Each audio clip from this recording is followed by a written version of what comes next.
तुम्हारी हर एक समस्या का मैं मुकम्मल समाधान हूँ. तुम्हारी हर एक समस्या का मैं मुकम्मल समाधान हूँ. मुझे पढ़ लेना मैं भारत का संविधान हूँ. असं एका शायरनं म्हटलेलं आहे. आणि हा 6 वर्षाचा मुलगा जो आहे ना, हा 6 वर्षाचा मुलगा काय करतो आहे तर तो देखील संविधान वाचतो आहे आणि संविधान वाचून तो या व्यवस्थेला प्रश्न विचारतो आहे. पहला क्लास में कौन सा विधान पढ़ता है? दिखाओ तो. ये क्या है? ये संविधान का बुक है। अभी पहला क्लास में संविधान पढ़ता है? हाँ पढ़ता है तुम? हाँ। कौन क्या क्या पढ़े हो इसमें? अभी इसमें रीडिंग देते हैं। क्या क्या? अभी बाबा साहब भीमराव अंबेडकर जी का संविधान पढ़े तो पूरा अभी हम रीडिंग दे चुके हैं। पूरा का पूरा रीडिंग दे चुके हो? नहीं, अभी पूरा तो खत्म नहीं हुआ है। तो पहला क्लास में कौन सा विधान पढ़ता है? अभी तक कई एक हम पढ़ चुके हैं। Page number 80. कई एक हम पढ़ चुके हैं। पेज नंबर 80 तक पढ़ चुके हो. पढ़ के सुनाओ तो मुझे. अन्य राज्यों में एक सदन से मिलकर बनेगा, जहां किसी राज्य के विधानमंडल में 2 सदन है, वहां एक का नाम विधान परिषद और दूसरे का नाम विधानसभा. 6 वर्षाचा पहिलीत असलेला आदित्य कुमार सध्या बिहारमध्ये चर्चेचा विषय झालेला आहे. या आदित्य कुमारच्या घरी ज्यावेळेस पत्रकार गेले त्यावेळेस पत्रकारांना काय दिसलं माहिती आहे? हा 6 वर्षाचा पहिलीत असलेला आदित्य कुमार थेट डॉक्टर बाबासाहेब आंबेडकरांचं नाव घेऊन या देशाचं संविधान वाचतो आहे आणि म्हणूनच तो एकटा 6 वर्षाचा मुलगा बिहारचं सरकार हलवतो आहे. ही ताकद आहे भारतीय संविधानातली आणि म्हणून मी सातत्याने सांगत आलोय की संविधान वाचलं पाहिजे. ज्यातला संविधान माहिती आहे तोच फक्त या व्यवस्थेशी लढू शकतो आणि या व्यवस्थेच्या विरोधामध्ये उभं राहू शकतो. जी व्यवस्था इथं भ्रष्ट होत चाललेली आहे, जी व्यवस्था या देशाला पोखरत चाललेली आहे, त्या व्यवस्थेच्या विरोधामध्ये उभं राहण्याची ताकद फक्त आणि फक्त संविधानामध्ये आहे. आणि म्हणून हा आदित्य कुमार सध्या बिहारमध्ये सरकारला राजीनामा मागू शकतोय. त्याचं कारण काय माहिती आहे तुम्हाला? कारण हा जो आदित्य कुमार आहे याचा सरकारसोबत झालेला करार काय आहे माहिती आहे? या आदित्य कुमारनं सरकारला एक बिस्किट दिले. जो बिस्किट तो या बिस्किट पुड्यामधलं खातो ना, त्या बिस्किट पुड्यामधलं एक बिस्किट या आदित्य कुमारनं सरकारला दिलेलं आहे. आता ते कसं दिले आणि नेमका तुमच्यासोबत सरकारचा काय करार झालेला आहे हे थोडंसं लक्ष देऊन ऐका, म्हणजे तुमच्या लक्षात येईल की सरकारची जबाबदारी काय आहे. आपल्याला सातत्याने माहिती आहे की सरकारची जबाबदारी काय आहे. आपण निवडून देतो आणि त्यांनी आपल्यावर राज्य करायचं असतं. ही सरकारची जबाबदारी नाही आहे. सरकारची जबाबदारी थोडीशी वेगळी आहे, ती समजून घेतली पाहिजे. जर 6 वर्षाच्या मुलाला ही जबाबदारी समजत असेल तर तुम्ही आम्ही तर या देशात मतदान करत आलेलो आहोत, मग आपल्याला काही जबाबदारी समजत नाही आहे. आणि म्हणून जागृत असलेला नागरिक ज्याने संविधान वाचलेलं आहे, जागृत असणं म्हणजे तुमचे फक्त डोळे उघडे असणं नाही आहे, तर तुम्ही संविधान वाचणं आहे. आणि संविधान जर तुमच्या मुलांना माहिती नसेल, संविधान जर तुमची मुलं वाचत नसतील तर ते कधीही आदित्य कुमार होऊ शकणार नाहीत. ते फक्त पाठांतर करून कुठल्या तरी एखाद्या व्यवस्थेमध्ये नोकरी करतील, ते कारकून होतील. कलेक्टर जरी असले तरी ते कारकुनाचीच नोकरी करतील, कारण त्यांना अनेक नेत्यांच्या हाताखाली काम करावं लागतं आहे. पण जर तुम्हाला या देशामधला एक सक्षम नागरिक म्हणून उभं राहायचं असेल आणि कोणाचीही कारकुनी कोणाचीही गुलामी करायची नसेल तर तुम्हाला संविधान वाचावं लागेल. आणि हेच संविधान वाचण्याचं काम आदित्य कुमारनं केलेलं आहे. आदित्य कुमारचा आणि सरकारचा काय करार आहे किंवा तुमचा आणि माझा सरकारसोबत काय करार आहे, हा करारच झालेला माहिती नाही आपल्याला की नेमकं काय झालंय. काय झालं, एके दिवशी आदित्य कुमार दुकानात गेला. दुकानात गेल्यानंतर त्याने एक 5 रुपयाचा बिस्किटचा पुडा घेतला आणि 5 रुपयाचा बिस्किटचा पुडा घेतल्यानंतर आदित्य कुमारला या 5 रुपयाच्या बिस्किटच्या पुड्यामध्ये 6 बिस्किटं आढळून आली.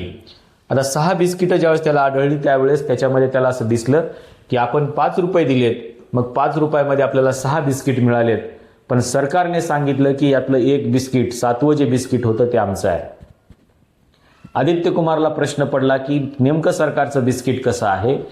त्यावेळेस या सगळ्यामधून असं दिसायला लागलं की 5 रुपयाचा बिस्किट पुडा, बिस्किटाची मूळ किंमत 4 रुपये 24 पैसे, पण यातलं 76 पैसे सरकार घेते आणि त्याचं एक बिस्किट सरकार खाते. म्हणजे काय, तुमच्या बिस्किटामध्ये एकूण 7 बिस्किटं असतात, त्यातलं एक बिस्किट हे सरकार खाते. हे लक्षात ठेवा. तुम्हाला 6 बिस्किटं येतात. आता हे बिस्किट सरकार का खाते? कारण सरकारने आदित्य कुमार सारख्या आणि तुमच्या माझ्यासारख्या अनेकांना आश्वासन दिले की जर तुम्ही आम्हाला हे बिस्किट दिलं, 76 पैसे दिले, तर आम्ही तुम्हाला काय करू, प्रोटेक्शन देऊ, तुमच्या घराच्या बाहेर चौकीदार म्हणून उभं राहू.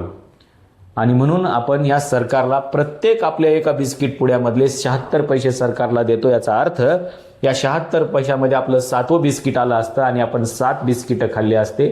पण 7वं बिस्किट आपण स्वतः न खाता ते सरकारला देतो आणि त्याला सांगतो की तू आमच्या दारासमोर उभं राहायचं आहे आणि तुला आम्ही जे काही काम सांगतोय, आमच्या जी काही कल्याणाची कामं आहेत हे तुम्हाला करायची आहेत. हा करार आहे आपला सरकारसोबतचा, पण हा करारच समजून घेत नाही. आपल्याला वाटतं की ते नेते आहेत, त्यांना कोण बोलणार, ते आपल्यावरती सत्ता गाजवण्यासाठी आहे, त्यांना आपण निवडून दिले, त्यांच्याकडे पॉवर आहे, त्यांच्याकडे पैसा आहे, त्यांच्याकडे सत्ता आहे, सगळं आहे असं म्हणून आपण शांत बसतोय. पण असं नाही आहे. त्यांच्याकडे पॉवर, सत्ता वगैरे असल्या काही गोष्टी नाही आहेत. ते फक्त आणि फक्त काय आहेत तर ते या जनतेचे सेवक आहेत. पण हे सेवक म्हणून काम करतात का आणि त्यांच्याकडून आपण सेवक म्हणून काम करून घेतो का, हा प्रश्न आहे. आणि म्हणून आदित्य कुमार जो प्रश्न उपस्थित करतो आहे ना, ते प्रश्न खूप महत्त्वाचे आहेत की हे सरकार विद्यार्थ्यावर लाठीचार्ज का करते. या विद्यार्थ्यांनी तर सरकारला पैसे दिलेत की तुम्ही आमचं प्रोटेक्शन करायचंय म्हणून, मग सरकार विद्यार्थ्यावर लाठीचार्ज का करते, हा प्रश्न आहे आदित्य कुमारचा. आणि म्हणून तो म्हणतोय की आम्ही जर तुम्हाला आमच्या पैशामधून सरकार चालवण्यासाठी परवानगी दिलेली आहे तर तुम्ही फक्त तेवढंच करायचं आहे आणि या पैशामधून काय करायचं आहे, तुम्ही आमचं प्रोटेक्शन करायचं आहे. त्या आम्हाला आरोग्याच्या सुविधा द्यायच्या आहेत, आम्हाला चांगलं शिक्षण द्यायचं आहे, आमचं जीवन सुखर करायचं आहे, एक वेलफेअर स्टेट निर्माण करायचं आहे, आमचे सगळे फंडामेंटल राईट्स प्रोटेक्ट करायचे आहेत. या देशामध्ये असलेली सगळी सजीवसृष्टी, वन्य प्राणी, सगळं काही तुम्हाला सांभाळायचं आहे आणि आमच्यासाठी तुम्ही इथे एक वेलफेअर स्टेट निर्माण करायचं आहे. आमच्या हॅपीनेस रेशोमध्ये तुम्हाला वाढ करायची आहे. पण सरकार मात्र काय करते, तुम्हाला नुसतं दुःखच द्यायला लागलेलं आहे. त्याच्यामुळे आदित्य कुमारनं विचारलेला प्रश्न हा रास्त आहे की सरकारची जबाबदारी काय आहे, अकाउंटेबिलिटी काय आहे हे सांगितलं पाहिजे. आणि म्हणून त्याने अनेक प्रश्न उपस्थित केलेले आहेत. त्याने काय पाठांतर करून आलेला नाही आहे, तो पाठांतर करून आलेला विद्यार्थीच नाही आहे. 6 वर्ष वयाच्या मुलाला जर हे सगळं कळत असेल तर आम्ही तर 75 वर्षापासून मतदान करत आलोय आणि एकाच व्यक्तीला आपण निवडून देत आलोय. त्याच्यामुळं आता तरी जागृत व्हा. लोकशाहीमध्ये जागृत होण्याचं वय हे आता 18 वर्ष राहिलेलं नाही आहे, ते आता 6 वर्ष झालेलं आहे. आणि जर आपण 60 वर्ष झाल्यावरही जर आपण जागृत नसाल तर आदित्य कुमार हा तुमचा माझा शिक्षक आहे, हे लक्षात ठेवा. आणि म्हणून आपल्याला जर जागृत व्हायचं असेल तर आपल्याला भारताचं संविधान वाचावं लागेल. हा एकमेवच पर्याय आपल्या सगळ्यांच्या समोर आहे की भारताचं संविधानच तुम्हाला दिशा देऊ शकतं, मार्ग दाखवू शकतं, याच्या व्यतिरिक्त काहीही नाही आहे. असे कितीतरी विद्यार्थी असतील भारतामध्ये जे आदित्य कुमार सारखे आहेत आणि ते फक्त आणि फक्त भारताचं संविधान वाचून पुढे यायला लागलेले आहेत.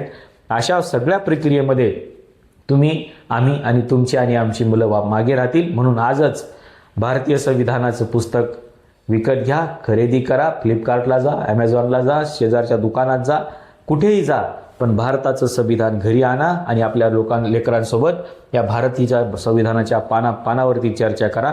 सहज त्यांना संविधान म्हणजे काय सांगत चला, म्हणजे उद्या चालून आपली मुलं देखील जागृत होतील आणि त्यांच्यावर कोणीही अन्याय करणार नाही आणि तुमचा मुलगा कोणालाही घाबरणार नाही. त्याला माहिती असायला पाहिजे की पोलिसांचं कर्तव्य काय आहे, कलेक्टरचं कर्तव्य काय आहे, SP चं कर्तव्य काय आहे, एखाद्या मंत्र्याचं कर्तव्य काय आहे, एखाद्या क्लार्कचं कर्तव्य काय आहे, एखाद्या सेवकाचं कर्तव्य काय आहे, हे त्याला माहीत असलं पाहिजे. आणि आपली जबाबदारी नेमकी काय आहे हे देखील त्याला माहीत असलं पाहिजे. त्याच्यामुळं भारताचं संविधान तुम्हाला वाचावं लागेल, याच्याशिवाय दुसरा कुठलाही पर्याय नाही. आणि आपल्या मुलांना त्या बाबतीमध्ये जागृत देखील करावं लागेल, कारण आपली मुलं हे उद्याच्या भारताचे नागरिक आहेत आणि तेच या देशाचा राज्यकारभार सांभाळणार आहे. त्याच्यामुळं भविष्यामध्ये हा आदित्य कुमार ज्या पद्धतीनं सांगतो आहे की ठीक आहे, मला जेलमध्ये घेऊन चला. पंडित नेहरू देखील जेलमध्ये गेले होते, पण जेलमध्ये राहून ते देशाचे पंतप्रधान झाले. कदाचित मी जेलमध्ये राहून देखील काहीतरी शिक्षण घेऊ शकेल आणि मी देखील काहीतरी बनू शकेन. ही ऊर्जा फक्त आणि फक्त भारताचं संविधान तुमच्या माझ्या मुलांना देऊ शकतं. म्हणून भारताचं संविधान वाचायला विसरू नका, एवढंच माझं सांगणं आहे. या व्हिडिओला जास्तीत जास्त लाईक करा, शेअर करा आणि या चॅनलला सबस्क्राईब करा. धन्यवाद.